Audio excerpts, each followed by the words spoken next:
Hey guys, welcome to Outlaw Edge. So I had a hammer. My buddy Kevin was telling me about these square style hammers handles, and what I did. What's wrong, Lily? Sorry about that.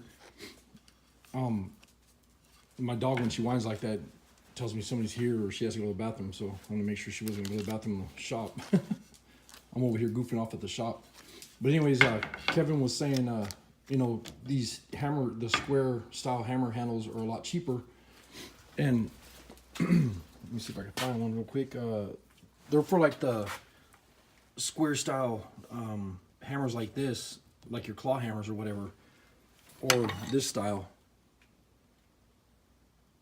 And then, you know, you just gotta clean them up and get them the size you need. And they're not for the round style like this, but I've been putting them on a grinder and cleaning them up and making them work, and they actually seem like they work really good because you can get the exact shape you need with them. So these are like $2, and the other ones are about $8.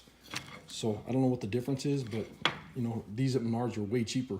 So if you're gonna get hammer handles, and you know you have a little bit of skill or whatever where you can, and some tools where you can, you know, make them, shape them to where you want them, then it'll work a lot better. But what I was doing tonight is I had one of these handles, and I took a razor blade, and they have this, you can see all these shavings right here.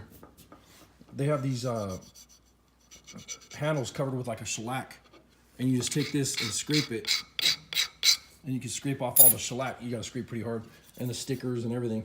And then what I do is I stain them with, first I burn them.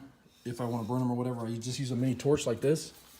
And I'll just burn the handle the way I want it to get the design where it lets the green, everything in the wood stick out, so it looks a little bit nicer.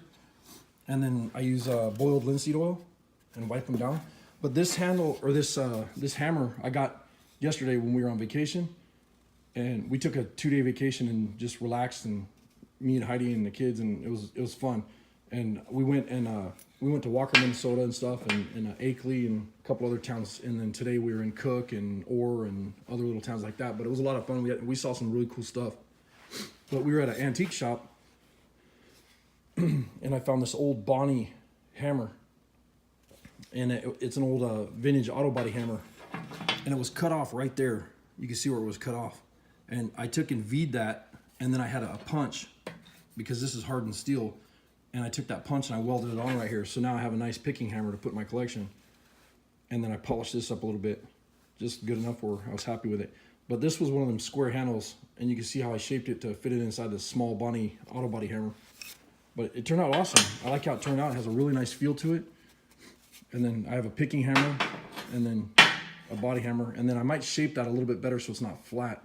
I'm not sure yet. I might just leave it flat, but we'll see how it works. And then I usually shape my hammers to whatever job I'm messing with. So, but I like how it turned out. It was a pretty cool project, and it was a lot of fun. And it took me less than an hour. I was over here and shaped the handle, welded this on, ground it, cleaned it, polished it a little bit, and then polished the head and everything less than an hour. So I mean, you can't beat that. And you know, you go and buy a nice auto body hammer, they can be anywhere from $30 to $150. And I've seen them all the way up to like $300. So I mean, you can spend some money on them. So if you can take some junk and, you know, put a couple bucks into it and make it work. So this was $5 at the antique shop. This broken auto body hammer head, this was free because this was in my box of punches. And then this handle was $2. So I have, you know, about $7 or whatever into it. And that's pretty damn nice for a $7 auto body hammer. But anyways, thanks a lot for watching. If you guys liked the video, please give me a thumbs up. And I appreciate the support. Have a good night.